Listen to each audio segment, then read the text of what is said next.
Welcome to Keeping It Simple.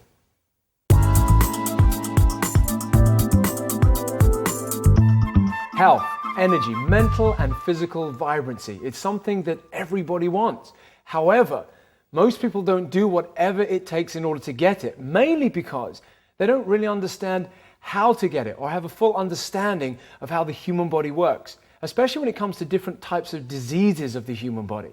Now, this is a way that I've developed to explain health in a nutshell, or to be more specific, health in a goldfish bowl. Let me illustrate what I mean. Now listen, before I even start this, I just want to illustrate something to you that people often say to me, you're an alternative practitioner. I'm certainly not an alternative practitioner.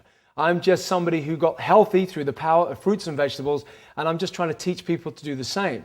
Equally, I'm not against medical practice either. I mean, if you have medical down one end, alternative down the other, and it's not me sitting on the fence, I'm pretty much somewhere in the middle.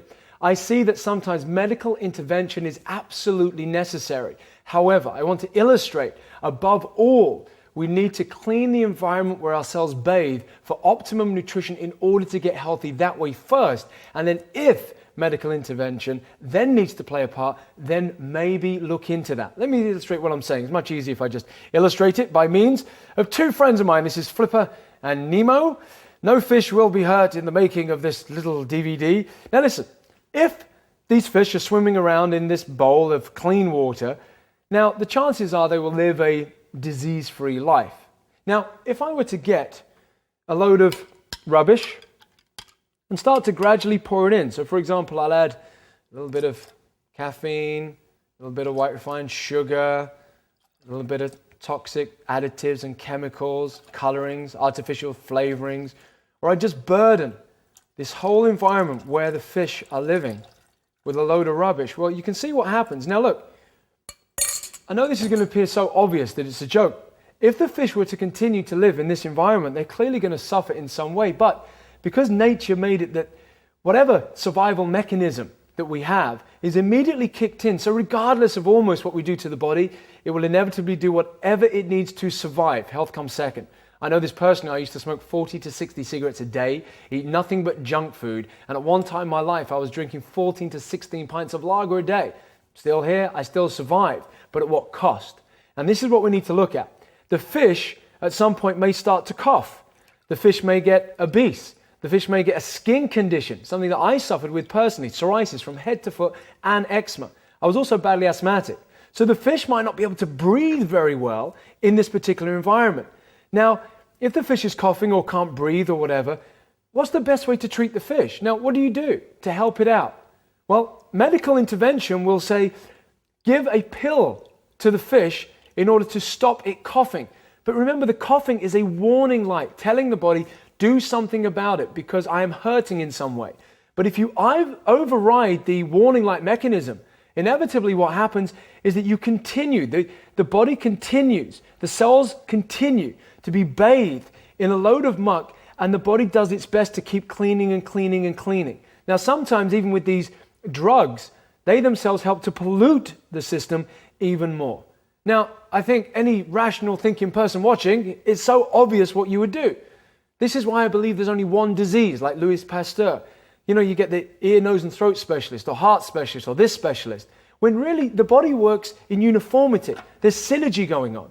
So look, if you were to clean the water, then obviously that would help the fish. But unfortunately, most people just try and treat the symptoms of what's going on instead of the cause.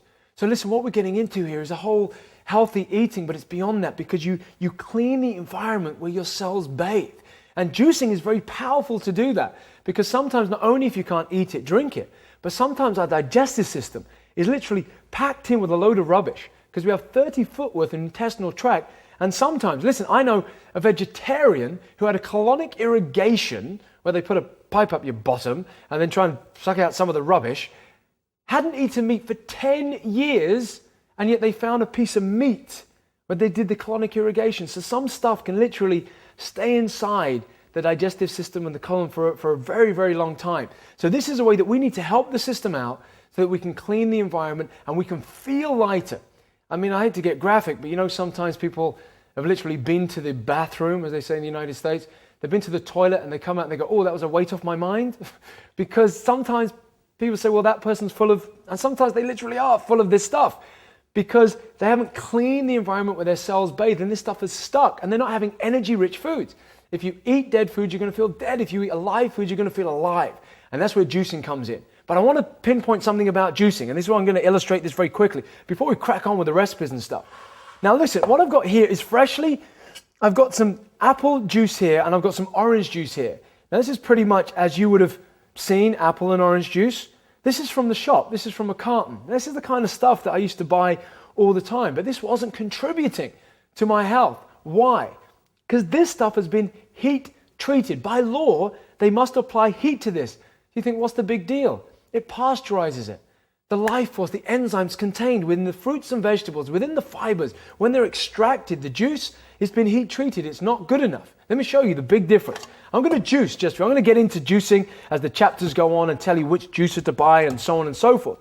But all I want to do here is just to illustrate the difference. If you've never had freshly extracted juice before, the difference between real juice and what I call factory juice, any juice that you buy in a bottle, it doesn't matter what it is, it's been heat treated. It doesn't mean it doesn't have some vitamins or some minerals in, but what it means is that the enzyme activity is not there. So I want to illustrate apple juice, the difference here. Let me just put another little glass under here. Now if we're going to pour some apple, the difference is mind-blowing. Look at this. This is freshly extracted apple juice. Now look, I only put 3 apples in. How much do apples cost? I mean, think about it. This is cheap. People think it's expensive. But look at the difference between the two. This is night and day. This is health and vitality. This is dead stuff. This almost acts like nothing but pure sugar in your bloodstream without the enzyme activity and the vitamins and the minerals and all kinds of nature's bioflavonoids and all the goodness that you'll find. And look how rich and creamy it is. In fact, one of the first juices that I ever tasted was freshly extracted apple juice. I couldn't believe you could get juice from an apple. It's like freaked me out. Listen, if you don't want to test juicing for the first time, just do this experiment. Taste some of this. It tastes overly sweet too. And a lot of the juices that you buy in shops are loaded sometimes with sugar and all artificial stuff. But even the ones that are 100% pure, please bear in mind they've still been heat treated. Let me illustrate orange to you as well. Look, orange juice, unfortunately, is used in most, orange juice is the most common juice that people drink in this country. But the problem is most of the nutrients have been removed or destroyed, not only through heat treatment, but when you juice an orange, look, I want to illustrate, you can't just pick up an orange and put it into a juice extractor. You need to peel it. But this is good because when you peel an orange, you leave the pith part on. And that is where the richness is. That's where the creaminess is. In fact, anything up to 90% of the nutrients are to be found just beneath the skin. So this is why it's worth juicing at home on a taste level, on a nutritional level. In fact, on every level. So we're just going to push through the orange juice straight into the glass. Look at the difference here. Even as it's just coming out, you can see how different it looks. I'm going to juice this other one as well.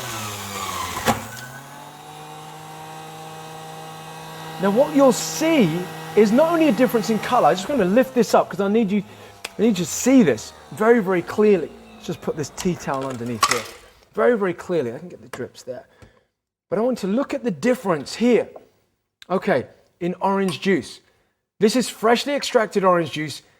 This is the heat-treated, almost rubbish that people have on a daily basis. And again, it's almost like sugar in the bloodstream. You think often that you're doing yourself and children the best by giving them some vitamin C, and they say, oh, it's got vitamin C, vitamin C. But look at the difference. Look, instinctively, I call it intuitive eating or intuitive drinking. Intuitively, you don't need to be told which one's the best. Freshly extracted is in a different world, and just a tiny glass of this is oozing with vitamins and minerals, and it's high in water content.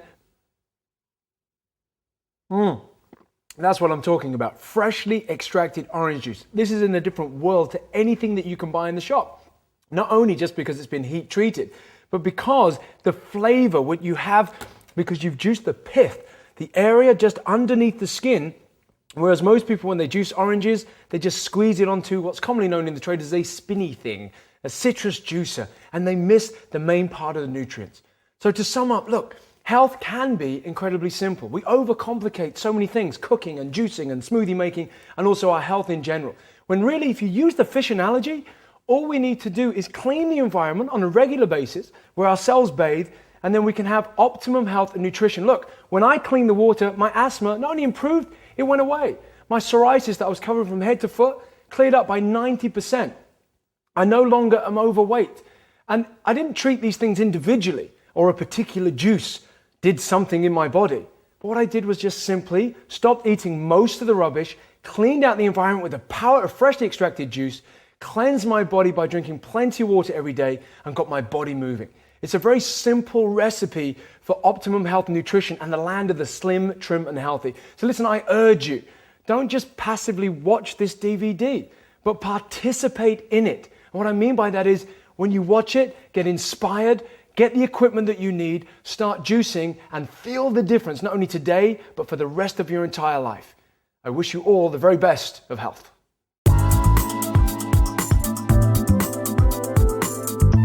Now, before you embark on your juicy lifestyle, you're clearly going to need a couple of key pieces of kit. One, of course, is a good, solid, robust, efficient juice extractor. The other one will be a blender or smoothie maker. Just to clear this point up, a blender is a smoothie maker.